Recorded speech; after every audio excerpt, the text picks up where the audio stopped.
Bonjour. Aujourd'hui, je vais vous raconter l'envers du décor. Comment se créent les histoires, comment je vous les propose et comment je crée des décors tout autour. Pour ça, bien sûr, il faut des objets. Alors je chine à droite, à gauche. J'ai toujours adoré les farfouilles. En ce moment, il n'y en a pas trop. Alors je me rabats sur les brocanteurs, sur les bouquinistes, parce que pour qu'il y ait des histoires, eh bien, hormis le bouche à oreille, il faut aussi les livres. Oh, remarquez, ça c'est une bonne excuse. En fait, j'ai toujours adoré ça, chiner. Il paraît que mon arrière-grand-père, qui était propriétaire d'un relais de poste, avait une passion, lui aussi, la brocante. Et je dois tenir de lui. Ça doit être dans les gènes. N'empêche que, quand on regarde un peu les objets, eh bien, on peut toujours leur trouver une histoire. Il suffit de bien écouter. Par exemple, tiens, ce sac-là. Ali Baba. J'ai laissé les 40 voleurs en Inde, mais j'ai rapporté le sac. Parce que c'était quand même pas rien d'avoir un sac Ali Baba pour une conteuse. Et dans ce sac-là, honnêtement, aujourd'hui, j'ai mis mes dernières trouvailles. Alors, je vais vous en faire profiter. La première, quand je suis allée voir le brocanteur, il m'a dit « Ah ça, ma petite dame, c'est exceptionnel. » Exceptionnel? Vous rigolez? J'ai tout mité. Ben non, pas du tout. Vous savez ce que c'est, ça, madame? C'est la peau du dernier grand loup gris qu'on a tué dans le budget. Vraiment? Vraiment, ma petite dame? Pourquoi je vous raconterais des histoires? Il paraît que c'était un féroce. Féroce? Pourtant, c'est tout doux. Alors, cette peau, je l'ai regardée, elle m'a plu, et puis je l'ai mise autour de mon cou. C'était chaud, c'était douillet. Et là j'ai eu l'impression que la peau, elle me parlait. Vraiment? C'est vrai? Tu crois? Autrefois, j'étais craint dans tout le budget, oui. J'étais le loup alpha, le chef de la meute.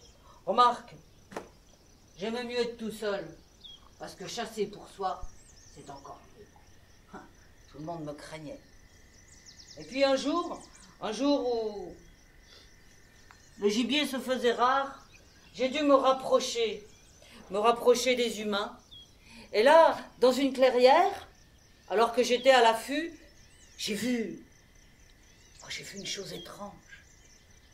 Je n'avais jamais rien vu de pareil, du moins d'aussi près. Je me suis approchée, pas trop, pour pas l'effrayer. C'était une jeune fille. Elle était endormie au pied d'un arbre. Elle était belle. Je sais pas ce qui s'est passé à ce moment-là. Et j'ai mes jambes qui se sont mises à flageoler, et puis mon cœur qui s'est mis à battre. Le sien aussi, de cœur, il battait paisiblement, là. Sa poitrine ravissante se soulevait. Ses paupières, il y avait des petits frémissements derrière ses paupières pâles. Oh, elle avait une peau d'une douceur, des lèvres exquises. Alors, je me suis approchée un peu plus, et là, ça a été comme un coup de tonnerre. Fracassé j'étais. Coup de foudre. Elle était trop belle. Encore un peu. J'ai fait un pas, deux pas, des pas de loup, bien sûr. Et là, une brindille. Mon pas l'a réveillée. Elle a hurlé. Et elle s'est enfuie. En relevant ses jupes, en criant « Oh loup, oh loup !» Alors je lui ai couru après, je lui ai dit « Mais non, mademoiselle, c'est pas ce que vous croyez.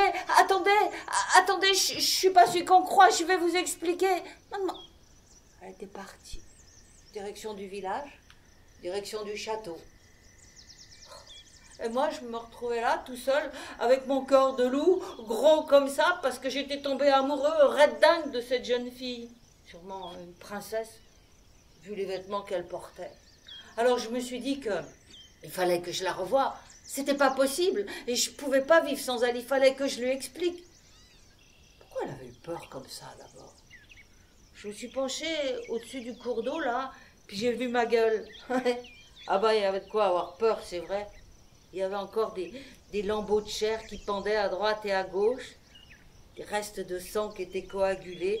C'est sûr que j'avais dû lui faire peur, pauvre idiot de mutuelle. Je me suis débarbouillée un petit peu, et puis j'ai cherché comment je pourrais lui plaire. Ah ouais, je sais. J'allais mettre des vêtements d'homme, ça lui plairait. Dès le lendemain, j'étais à l'affût, au bord du chemin, là, à la lisière de la forêt. Un bourgeois est passé, et là, je suis sauté dessus, égorgé. Bon, d'accord, ça avait mis du sang partout, ses vêtements étaient tout lacérés, je ne pouvais pas m'en servir. Le lendemain, j'étais de retour à l'affût, à l'orée de la forêt. Là, c'était deux paysans, enfin, deux paysans aisés. Je me suis approché, puis je me suis dit, attention, loup, là, tu vas mollo, et tu fais pas l'imbécile, le but, c'est de récupérer les vêtements. Ils sont approchés, alors moi, j'ai senti l'élan dans mes pattes, et là bon, ben, l'homme, elle est tombée dans les pommes, alors c'était facile de la tigrer jusque dans ma tanière. L'homme, ses vêtements, on ne pouvait rien en faire. Là encore, j'étais allé un peu trop fort. La femme, j'ai enfilé son jupon, son tablier. Les femmes, elles mettent des trucs qui s'appellent des corsets. Oh là, non, ça, j'étais pas bien du tout. Alors, j'ai préféré prendre le bonnet. J'ai mis le bonnet, le tablier, le jupon, et je suis allée me voir. Ah non, ça le faisait pas, c'était pas possible, parce que je ressemblais trop à une vieille grand-mère d'une certaine histoire. Et ça, à mon avis, non, c'était pas bon, il fallait pas. Alors, qu'est-ce que j'ai fait? Je suis retournée le lendemain à l'affût, à l'orée de la forêt, attendant le prochain passant sur le chemin. Ah. Un seigneur, belle allure, beau pourpoint. Ouais, celui-là, il était pour moi. Alors attention, le loup, pas trop fort, pas trop sanguignolant. Tu fais dans la douceur, n'oublie pas que tu veux récupérer les vêtements. Et là, chac, pas trop mal.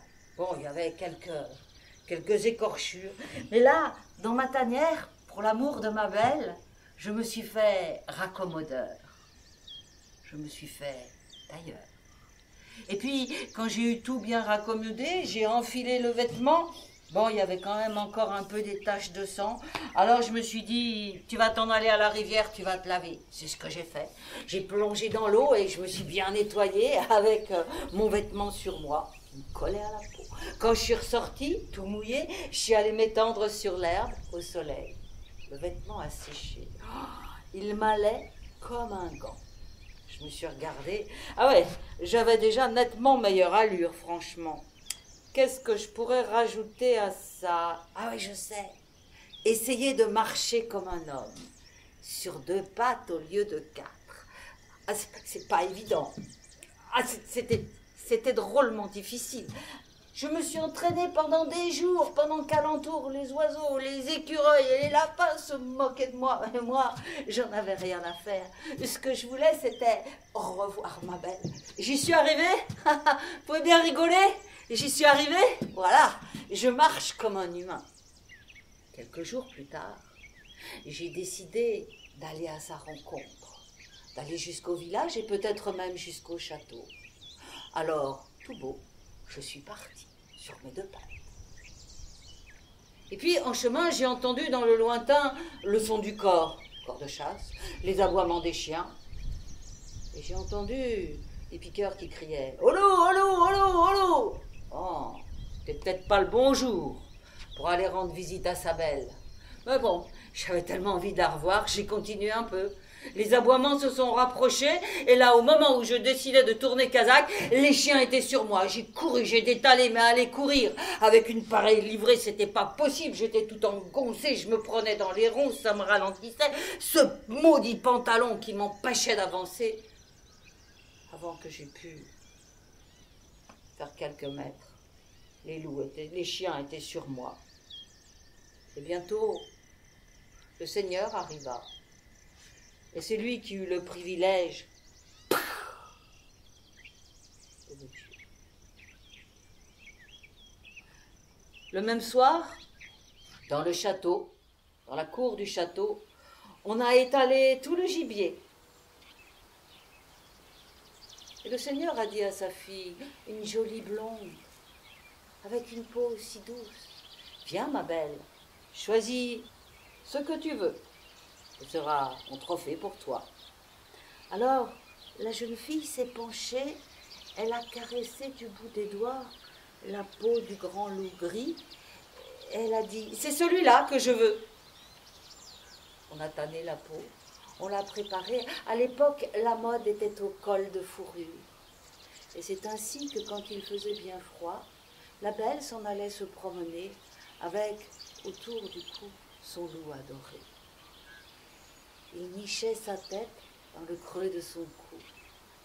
Il faisait des caresses, lui susurrait des mots doux. Et quand par hasard elle s'en allait dans la forêt, les arbres se détournaient. Les lapins, les écureuils et les oiseaux disparaissaient, arrêtaient de chanter. Triste fin pour un grand loup gris.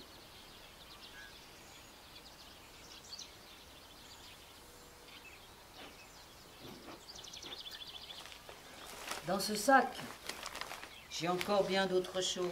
Tiens, cette petite statuette, c'est Shiva. Shiva, c'est une déesse indienne, c'est le dieu qui détruit, mais pas simplement pour détruire, pour faire le mal. Détruire pour faire table rase et pour reconstruire. Et l'homme qui me l'a vendu m'a dit, vous savez, pas loin d'ici, on avait une déesse vivante. Déesse vivante? Oui, elle m'a raconté l'histoire. Pour l'histoire, en fait, que cette histoire-là. Monsieur et Madame Neige étaient quincailliers. Quincailler, c'est un bon métier. Bon, ça s'est un peu perdu parce que maintenant, au lieu d'acheter les vis et les clous à l'unité, on vous les met en paquet de 10, ça coûte plus cher et vous ne savez pas quoi en faire, donc vous les perdez, vous en rachetez. Mais eux, ils étaient quincailliers, ça marchait bien, tout le monde aimait bien. Et ils avaient une bonne vie, tranquille, pépère. Sauf que voyez-vous, il leur manquait quelque chose de très important. Oui, ces deux-là rêvaient d'avoir un enfant. Est-ce que Madame Neige était stérile? Était-ce Monsieur Neige? Je ne sais pas, toujours est-il que ça ne marchait pas. Alors ils ont pris une grande décision. Ils allaient faire le tour de toutes les fontaines miraculeuses de France, de Navarre et même d'ailleurs. C'est ce qu'ils ont fait. Ils sont partis avec leur caravane, tranquille, ils sont allés prendre les eaux à Amélie-les-Bains, ils sont allés aussi à Lourdes, ils sont allés voir Sainte-Thérèse de Lisieux, dans d'autres bleds un peu plus perdus. Ils sont même allés, je crois, jusqu'au fin fond des pays de l'Est, pas loin de Tchernobyl, où l'on disait qu'il y avait là une fontaine qui faisait merveille. Madame Neige a bu, elle a bu, elle a bu. Et quelques mois plus tard, croyez-moi, ne me croyez pas, eh bien, ravie, en caressant son petit bedon, elle disait à son mari, Monsieur Neige le quincailler, je crois que c'est bon. Et c'est ainsi que 9 mois plus tard, naquit une ravissante enfant. Elle était jolie. Elle était toute palote quand même, bien pâle. Alors du coup, eh bien, Monsieur et Madame Neige ont choisi de l'appeler Blanche, Blanche-Neige. Bon, ils n'ont pas fait trop de faire-part, ils n'ont pas fait de baptême en grande fanfare, parce que quand même il y avait un petit problème, c'est que Blanche-Neige, le ravissant bébé, était née avec 7 bras. Qui dit 7 bras, dit 7 mains. Blanche-Neige, elle est 7 mains, risée sous cape de toute la maternité. Calvaire pour les parents, aussi aimant soit-il. Comment allait-il faire? 7 mains, les brassières n'avaient que 2 bras, alors on a tricoté à toute vitesse, on a multiplié les tétines, les sucettes, les biberons, et puis ma foi, Madame Neige, qui était de très bonne constitution, s'en est pas trop mal sortie. Ce qui fait que Blanche-Neige, avec ses 7 mains, eh bien, a pu s'en aller à l'école. Mais les enfants sont méchants, vous le savez bien. Personne ne voulait jouer avec elle. Pas besoin de personne, de toute façon. Tu peux bien jouer toute seule, cette famille, avec tes 7 mains. Non, tu ne peux pas jouer avec nous au ping-pong. Il n'y a que 2 raquettes. Alors, tu vois, on se demande bien ce que tu ferais. Et puis, il y en avait d'autres qui se moquaient, qui chantaient à la récré. Lundi matin, le roi, sa femme et le petit prince sont venus chez elle pour lui serrer cette pince. Elle rentrait chez elle, elle ne voulait pas montrer ses larmes, mais elle était triste, triste. Ce qui fait que sa scolarité a été relativement écourtée. Elle a opté pour un cycle court, elle est devenue plombier. Remarquez, avec la quincaillerie, ça tombait bien. Globalement, c'était une affaire qui roulait. Tranquille, Monsieur et Madame Neige sont partis, comme tous les étés, voir le Tour de France dans les montagnes, dans les Alpes. Et ils ont laissé Blanche à la maison, au travail. Et comme l'étape était drôlement intéressante, ils y sont restés longtemps, et le soir ils étaient très fatigués, ce qui fait qu'au moment où ils se sont installés pour bivouaquer dans leur caravane, eh bien, Monsieur Neige, bêtement, mais alors c'est ce genre de truc qu'on fait bêtement, a oublié de mettre le frein à main. Catastrophe. Dans la nuit, un peu de vent, la caravane est partie en arrière, en traînant derrière elle la voiture, dans un ravin, tout écrasé, il n'en est rien resté. Blanche-Neige et ses 7 mains étaient devenues orphelines du jour au lendemain. Alors, elle a tout bazardé, la quincaillerie en province, elle a vendu, elle est partie avec un petit pécule à Paris, elle s'est dit noyée dans la masse, peut-être que je pourrais refaire ma vie. Elle a commencé par travailler comme serveuse parce qu'elle était économe, elle ne voulait pas toucher à son pécule. Ah, serveuse, vous pensez c'était intéressant? 7 plateaux d'un coup, ou alors 5 et on servait. Ah, le patron se frottait les mains. Sauf que les clients, ça leur plaisait pas trop. Ils avaient l'impression un peu d'avoir une pieuvre qui était là à les servir. Finalement, ça n'a pas fait. Elle a été renvoyée de plusieurs endroits.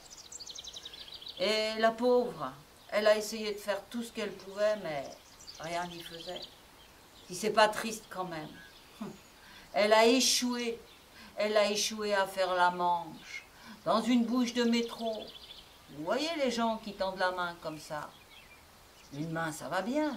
Mais quand vous en avez 7, tout d'un coup, vous vous sentez agressé. Vous voulez bien être généreux, donner. Une fois, ça va, mais 7 fois quand même, faut pas exagérer.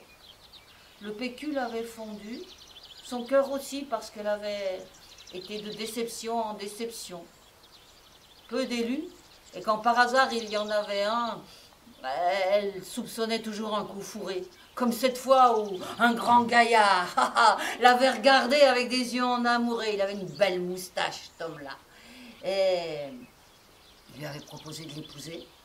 Alors, méfiante, elle n'était pas fille de quincailler pour rien, elle s'est renseignée. Vous savez qui c'était ce gars-là avec sa belle moustache? Il travaillait dans un cirque, il était montreur de phénomènes. Sa dernière femme, c'était une femme à barbe. Et il l'avait empêchée de se raser, alors elle était partie. Et comme il n'avait plus de boulot, il se disait Blanche-Neige avec ses 7 bras, ses 7 mains, elle ferait bien l'affaire. Ça n'a pas fait l'affaire du tout.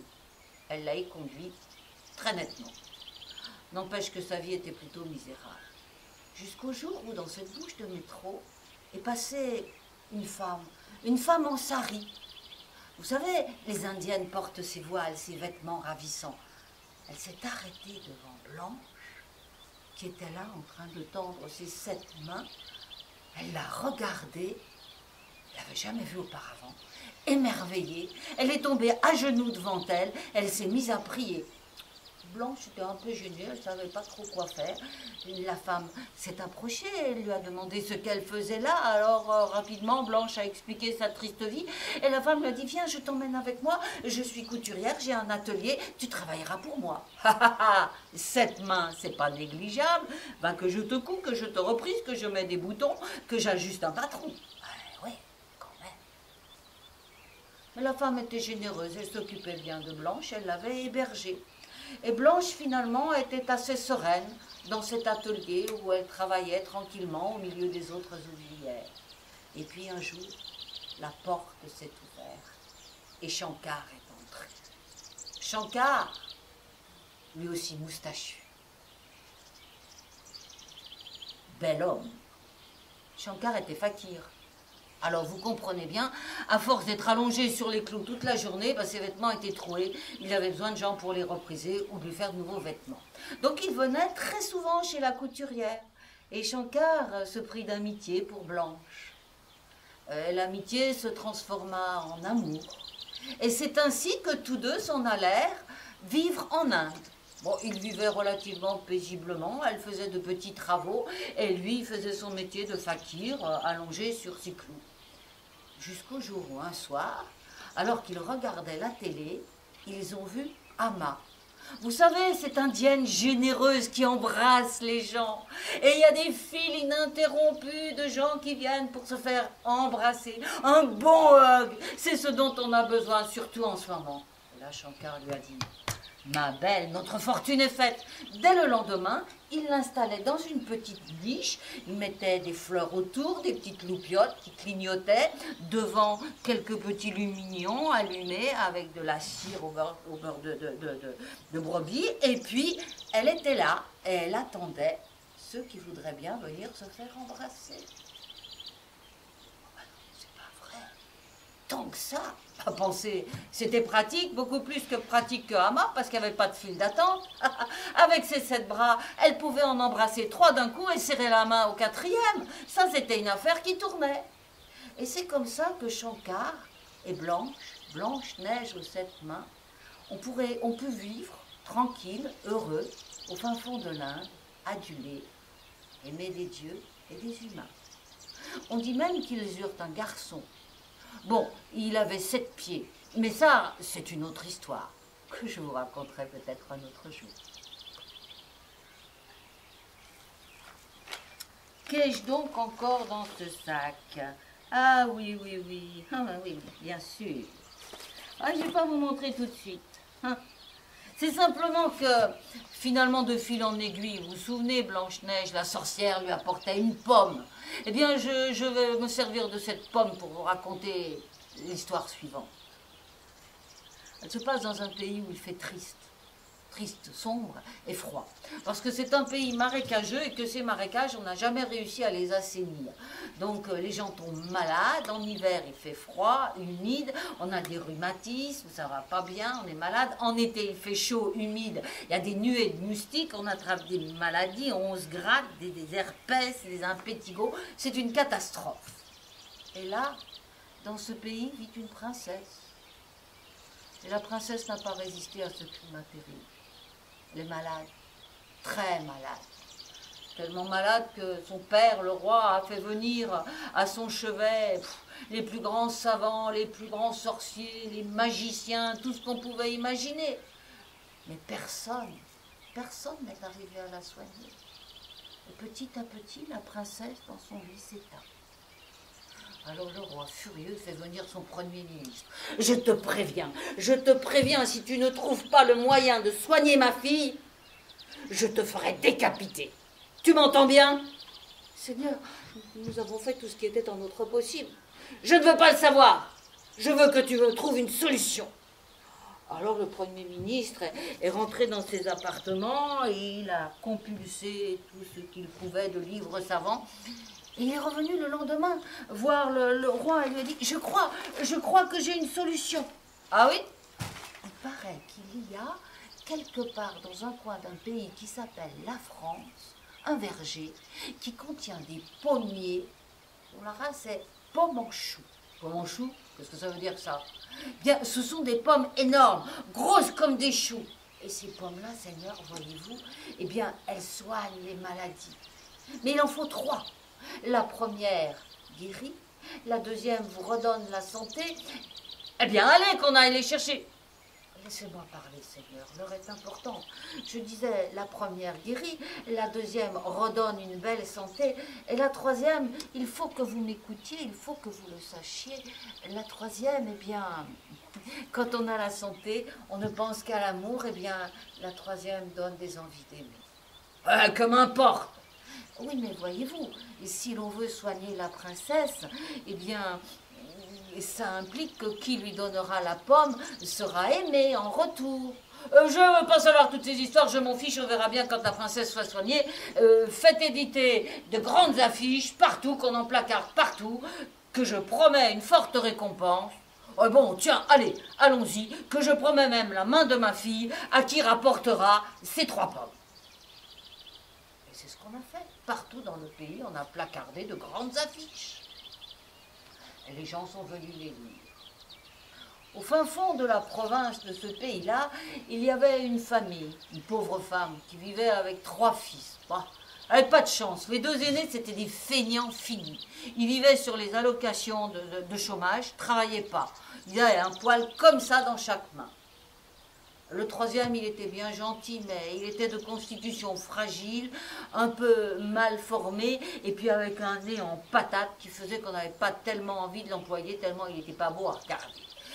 Et la pauvre femme trimait toute la journée pour essayer d'élever ces 3 grands garçons. Quand l'aîné a lu les affiches, il s'est dit, tiens, mais ça c'est intéressant, pourquoi j'irai pas? Il savait que sa mère gardait dans une cachette un petit peu d'argent. Vous savez, ce qu'on met de côté pour les coups durs, quoi. Mais vraiment, pour faire ça, elle se serrait la ceinture. Alors il est allé piocher là-dedans. Quand je dis piocher, il a tout raflé, ouais. Il est parti en taxi. Et puis après, il a pris l'avion. Et puis après, il a repris le taxi, direction la Normandie. Les vergers de Pomenchou, c'est par où? Il est arrivé, il est rentré dans le verger. À toute vitesse, il a cueilli 3 pommes qu'il a fourrées dans un sac et il est reparti. Taxi, avion, taxi. Il est arrivé tout près du Palais Royal. Et puis là, quand même, comme il avait fait vite, il avait un petit creux et puis il avait sacrément soif. Alors il s'est arrêté au bistrot du coin, juste en face du palais, et il s'est fait servir une bière et puis un bon McDo. Dans un coin de la salle, il y avait une petite vieille. Une pocharde, pochetronne, alcoolique, au dernier degré, avachie sur sa chaise, là. Elle l'a regardé. Dis donc, beau gosse, t'aurais pas un petit sou pour moi, là, pour me payer une bière, des fois? Ouais, ça va pas. Manquerait plus que ça que je te fasse la charité. Déjà que t'es total imbibé. Oh, monsieur joue les grands hommes, monsieur fait le philosophe, je vois. Et qu'est-ce qu'il a, monsieur, dans son sac, là? Que ça peut te faire, la vieille? Des crapauds puants. Et si tu me laisses pas tranquille, si tu me lâches pas, je te les jette sur toi. Couvriront de pustules, ça t'intéresse? Oh non, non, t'as qu'à les garder. Garde-les bien dans ton sac, enfermé, tes crapauds. Énervé, il a fini sa bière, il a payé et il est allé tout droit au palais. Quand on l'a introduit dans la grande salle du trône, il s'est agenouillé devant le roi et lui a dit « J'ai les pommes, Seigneur ». Et à ce moment-là, le médecin royal est arrivé en disant « La princesse est au plus mal, vite, vite, si vous avez les pommes, venez, venez ». Alors il est parti avec son sac, il est parti directement dans la chambre de la princesse qui effectivement n'allait pas bien du tout. Et là, il a ouvert son sac et les serpents venimeux en sont sortis. Un serpent qui est monté sur le lit comme ça, qui est venu longer la princesse. Et je ne sais pas pourquoi, mais là, tout d'un coup, ça lui a redonné de la santé, tellement elle a eu peur. Et les 2 autres ont disparu. Alors les gardes ont couru après, on a attrapé celui qui était près du lit. Et je ne vous dirai pas ce qu'ils ont fait au second des fils de cette vieille-là. Il a souffert, il est mort. Restait le 3e. Bien sûr, sa mère était inquiète de ne pas revoir revenir les aînés, elle n'en avait eu aucune nouvelle. Alors quand son petit dernier lui a dit « Maman, et je crois que je vais y aller, tu sais, je vais aller à la recherche de mes frères. » Je plaisante. Et moi, qu'est-ce que je vais faire? Je vais rester toute seule ici pendant que toi, tu seras là-bas? Non, non, je veux pas, tu restes là. Et puis, t'es trop petite, t'es trop fragile. T'as pas de santé, tu le sais bien. Maman, je veux tenter ma chance. Je veux y aller, moi aussi. Et c'est comme ça qu'il est parti, sans rien, puisque l'argent était parti, la croix aussi. Elle lui a quand même donné la miche de pain qu'elle avait ramenée.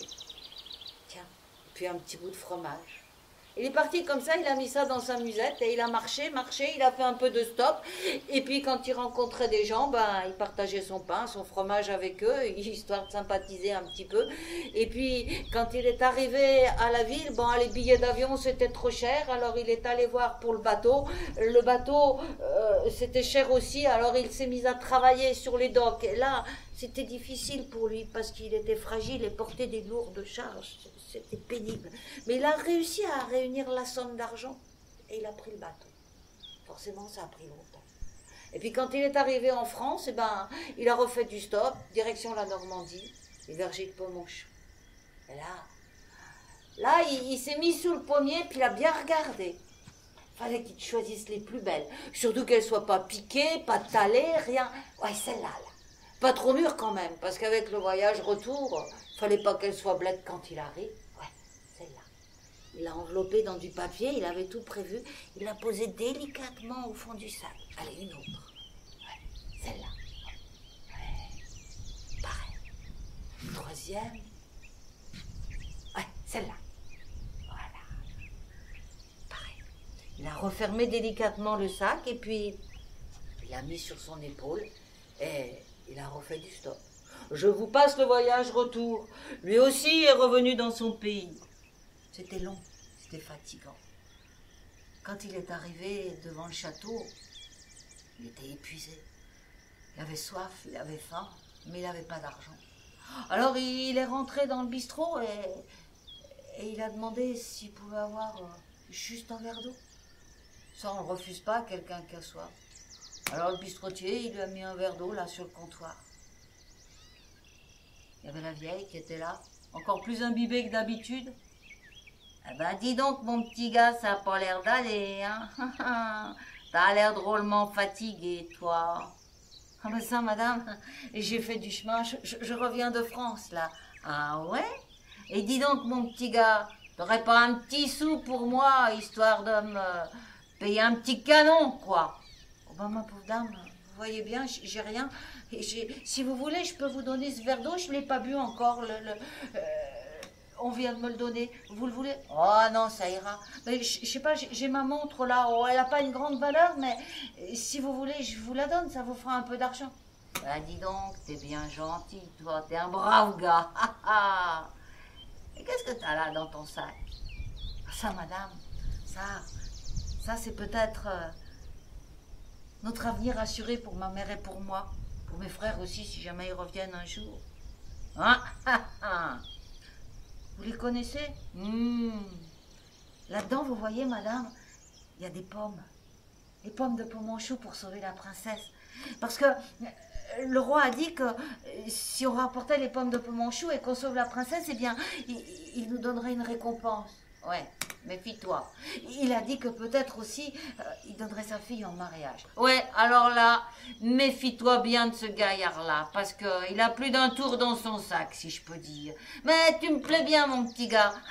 Et je vais t'aider. Tiens, moi aussi, j'ai des trucs pour toi dans mon sac. Attends voir. Parce que sous des herbes pochetronnes, là, on n'est pas toujours ce que les gens croient. Tiens, qu'est-ce que je pourrais te donner? Ben, je vais te donner ça. Ça te va, ça? Tiens, j'ai donné ça. Ça peut toujours servir dans un pays comme ici, hein.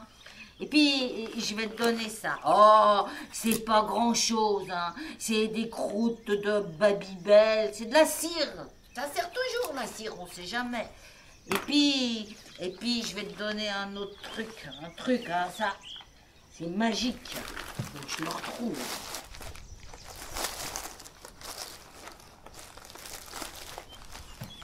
Bah, où c'est-il donc passé? J'ai tellement de fatras là-dedans que j'arrive pas à le retrouver. Ça alors? Bref de bref, je devrais bien le retrouver quand même. Je vais quand même pas tout sortir pour le retrouver. Qu'est-ce que c'est que ça? Enfin, un petit paquet tout petit, tout joli. Croyez-vous que je l'ai? Ben non, je l'ai pas. Allez, je me retourne pour que vous voyez pas. Parce qu'après, ça enlève toute la surprise. Comme ça, vous verrez après qui doit venir après. Ça y est, je l'ai. Tu vois, mon petit gars, qui en avait du fatras dans mon sac. Eh ben, ça, c'était le plus important. C'est pas gros, mais tu vas voir. C'est une bague. Elle est magique. Bah, merci, madame. Alors, le petit gars, il a encore remercié parce qu'il était bien poli et que cette petite vieille, elle était quand même bien gentille. Et il s'en est allé voir le roi. Quand il est arrivé dans la salle du trône, le roi l'a regardé. Dis donc, toi, t'aurais pas des frères? Si, monseigneur, ils sont partis, je les ai pas revus. Ouais, il y a un bagarre de famille, malgré ton nez un peu comme ça. Et qu'est-ce que tu veux? J'ai rapporté les pommes de Pomonchou. Vraiment? Fais attention. Et là, le jeune, il a pris peur parce que autour de lui, il y avait des gardes avec des pics à la main et des fusils. Je vous assure, hein, c'est les pommes de Pomonchou. Il en a sorti une. Elle était belle, elle était grosse. Alors là, le Premier ministre l'a prise avec délicatesse et il l'a portée dans la chambre de la princesse. Elle a mordu dedans, enfin plutôt, On l'a poussée à mordre dedans parce qu'elle était à la limite de la mort, exsangue. Et puis on en a refourré encore un bout, puis encore un bout, parce qu'il fallait toute qu'elle la mange. Elle l'a mangé et tout d'un coup, elle a retrouvé ses couleurs. Ses yeux se sont ouverts. Où suis-je? Finissez, finissez. Non, pas le trognon, c'est pas la peine. Et après, elle a commencé à bouger. La deuxième, il est revenu, il l'a prise et il est retourné dans la chambre. Et on lui a fait avaler la deuxième. Voilà, ça fait un peu beaucoup. Si on pouvait se calmer, là, je crois que je vais... Oh, ça va nettement mieux. Et là, on a vu arriver la princesse en déshabillé assez transparent dans la salle du trône. Père, Père, je suis guérie, quelle merveille, mais qui donc est mon sauveur? Elle l'a vu, c'est vrai qu'il payait pas de mine, avec son nez en patate, là, son air comme ça, tout fluet. Il l'a regardé tout émerveillé, il lui a dit, voilà la troisième, c'est pour vous. Ah ben, elle n'a pas pu résister. Elle en avait déjà mangé 2, des pommes comme des choux, je vous dis pas, mais là, la troisième, elle a croqué dedans, voracement. Elle l'a sucé, alors là, jusqu'au trognon.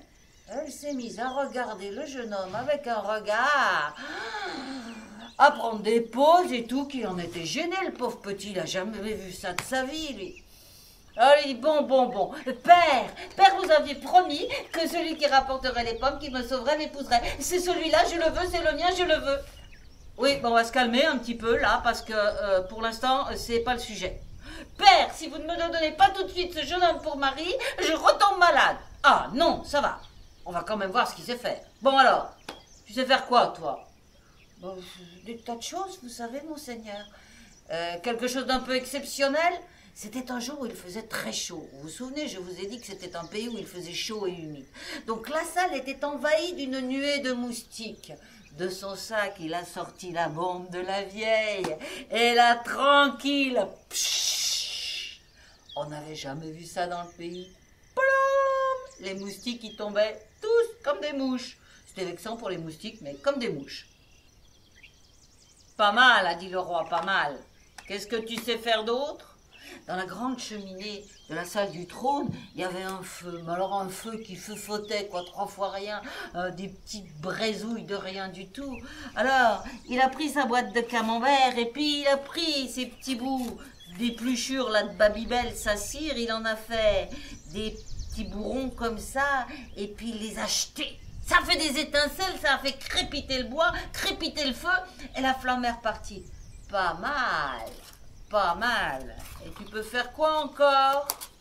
Alors là, le pauvre gars, tout chétif qu'il était, tout mal fait, avec son nez en patate, il a sorti la bague magique, et puis il l'a passée à son doigt. Et là, il s'est redressé. Il est devenu grand, majestueux, beau à tomber. Oh, c'est lui, je le veux, Père! Je n'y résisterai pas plus longtemps. Ah, alors quand même, le roi a été un peu bluffé et il lui a donné sa fille en mariage. Ce qui fait que ce jour-là, eh bien, on a célébré les noces de ces deux-là. Ils s'aimèrent longtemps dans un pays sain dont on avait éradiqué tous les moustiques en assainissant les marécages.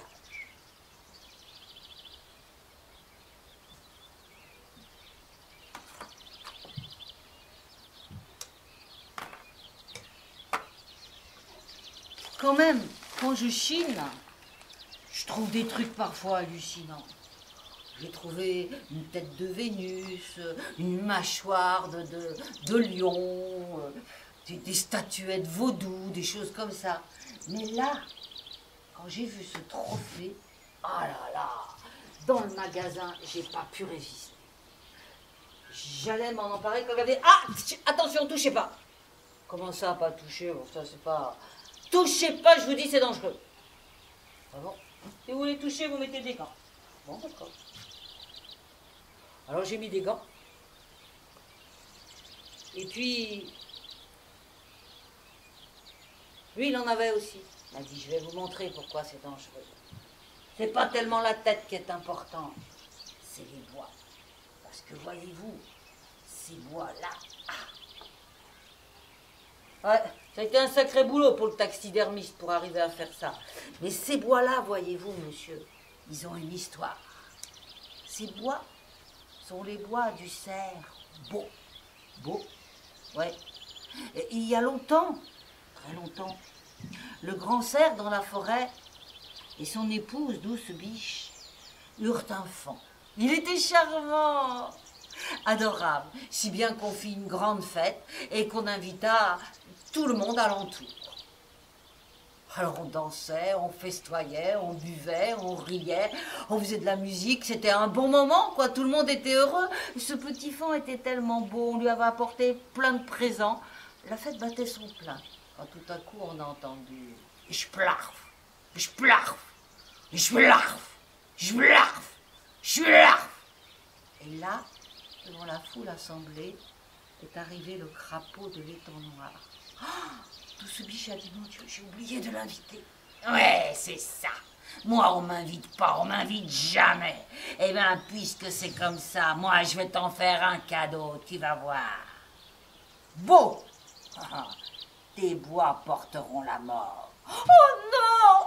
Schplarf, schplarf, schplarf, schplarf. Le crapaud était reparti, l'étang noir. Alors bien sûr, alentour, il y a eu des tas de bonnes fées pour essayer de contrer le mauvais sort, mais personne n'y est arrivé. Alors, tant que Beau était enfant, personne ne craignait rien, puisqu'il n'avait pas de bois. Mais quand il a grandi et que ses bois ont poussé, le grand cerf a dit à son épouse « Écarte-toi de ton fils, souviens-toi de ce qu'a dit le crapaud. » Mais comment peut-on demander à une mère de s'écarter de son enfant? C'est impossible.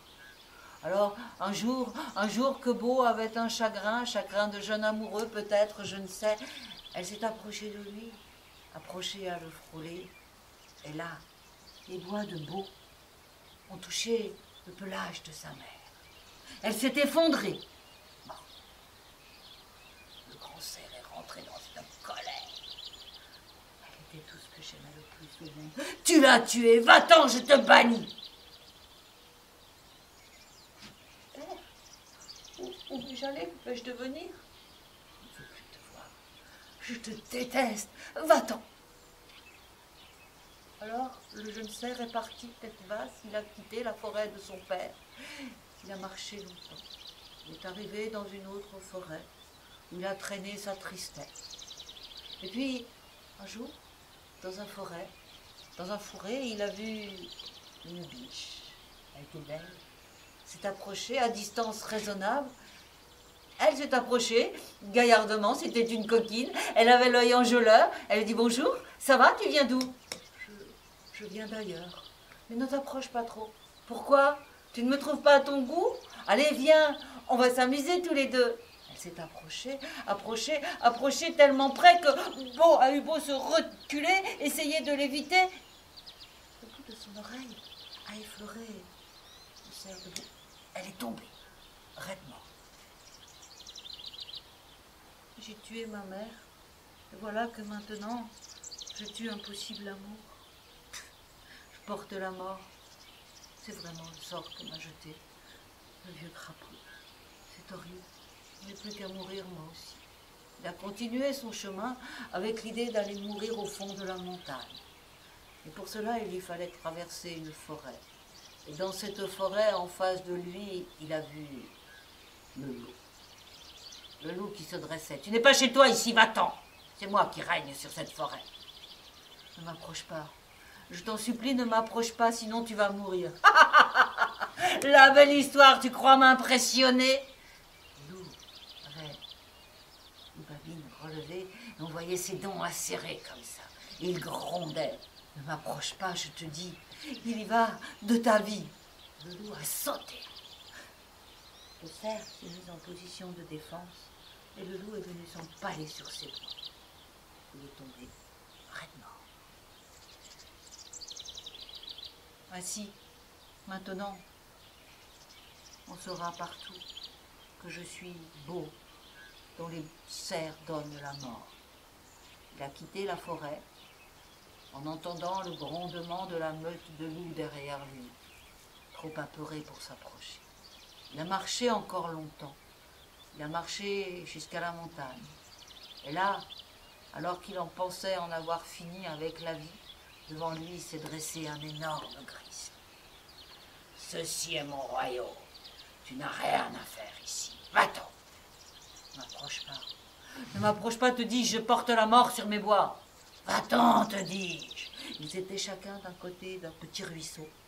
Le grizzly s'est dressé, il s'est avancé, il a été déséquilibré et sa patte est venue toucher le bout du bois. Il est tombé, ma femme, raidement, au milieu du ruisseau. Encore une fois, j'ai donné la mort. Je t'en prie plus. Il est temps que tout cela s'arrête. Il a continué son chemin pour aller encore plus haut dans la montagne et se jeter du haut de la falaise. Puis, là, il y avait une source.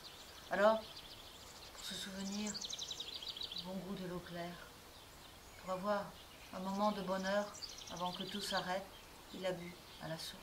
Et là, il y avait une petite salamandre.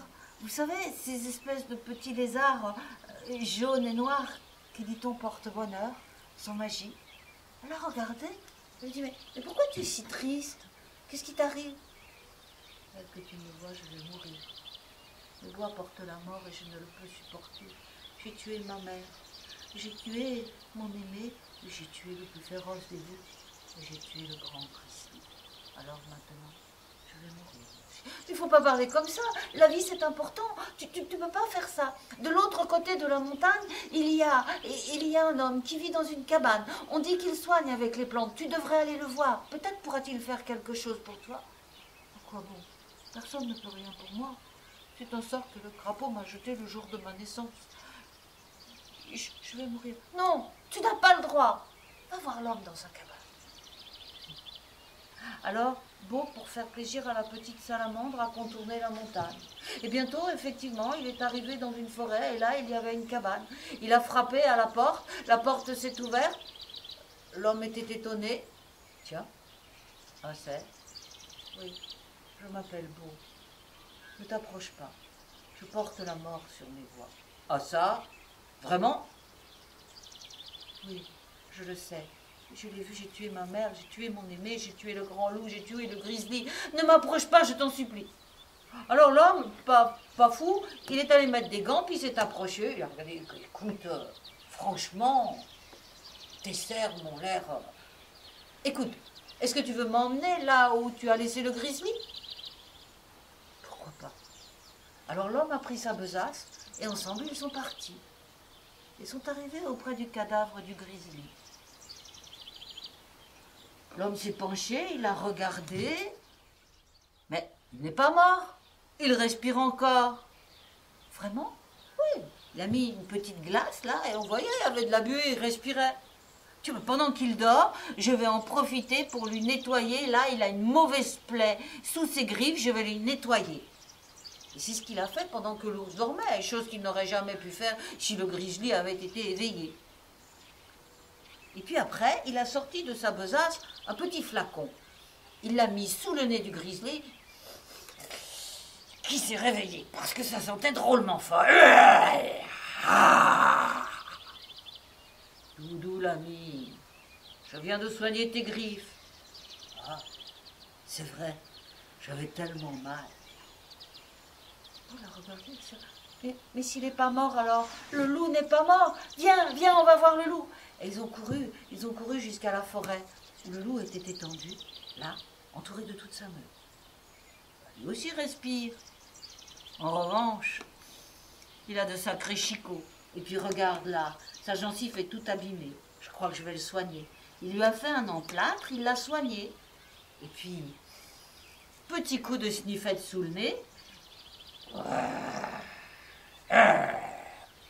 Ah, pas mal. Oui, j'ai profité du fait que tu étais endormi un peu assommé pour te soigner tes dents et ta gencive. Laisse-nous partir maintenant. Vite, vite, viens, nous allons voir mon aimé. Au milieu de la clairière, ils l'ont trouvée. Elle dormait paisiblement. Alors, il l'a réveillée. Oh, elle avait le nez fin, elle était douce, elle était belle. Il a suffi de très peu. Elle s'est mise sur ses pattes. Ah, mon bel amoureux, tu es revenu? Et ensemble, ils ont couru jusqu'à la forêt où était le grand cerf. Là, sur un lit de fougères, reposait Douce Biche. Et le grand cerf était à côté, déploré. Père, père, elle n'est pas morte. Elle n'est pas morte, nous avons le moyen de la réveiller. L'homme s'est penché. Il a réveillé Douce Biche, qui s'est redressée sur ses pattes un peu flageolantes. Tiens-toi à l'écart, a-t-il dit à Beau. Je vais m'occuper de toi. Tout le monde était revenu à la vie. Alors l'homme, qui était un médecin des plantes, a dit à Beau, tu sais ce que je te propose? Je vais te fabriquer une espèce de gaine, d'étui pour mettre sur tes bois. Et puis, comme à chaque saison tu les perds, eh bien, tu me feras la gentillesse, s'il te plaît, de me les donner. Parce que je crois qu'avec cela, je pourrais faire un médicament qui endormirait les gens. Je crois qu'au jour d'aujourd'hui, on appelle ça un anesthésie. Et c'est ce qui s'est passé. C'est comme ça qu'on a trouvé le premier anesthésique, fait avec des bouts des serres de Beau. Beau, le cerf au bois dormant. Beau au bois dormant. Tu veux toucher? Tu veux voir? Attention, mets des gants. Et toi?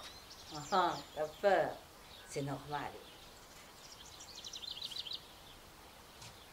Beau et sa douce aimée ont vécu dans la forêt une vie magnifique et longue.